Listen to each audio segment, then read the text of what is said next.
नमस्कार मित्रमैत्रिणींनो, तुमचं स्वागत आहे आपल्या ड्रीम मराठी या चॅनलवर। प्राचीन काळातील ही कथा आहे। एका गावात एक संत राहायचे। एके दिवशी मध्यरात्री कोणीतरी त्यांचे दार वाजवले। दार उघडले तर त्यांचा एक शिष्य बाहेर उभा होता आणि त्याच्या हातात धनाने भरलेली पिशवी होती। हे दृश्य पाहून गुरु थोडे अवाक झाले। शिष्याने त्यांना प्रणाम केला आणि म्हणाले की गुरुजी, मला हे धन आत्ताच दान करायचे आहे। यावर गुरु म्हणाले, तू हे धन सकाळीही दान करू शकतो, एवढ्या रात्री येण्याची काय गरज होती?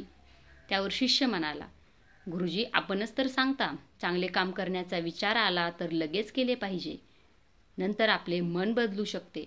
त्यामुळे मी विचार केला की जर मी आत्ताच गेलो नाही तर सकाळपर्यंत माझ्या मनात वाईट विचार येऊन निर्णय बदलू शकतो, म्हणून मी धन घेऊन आपल्याकडे आलो आहे।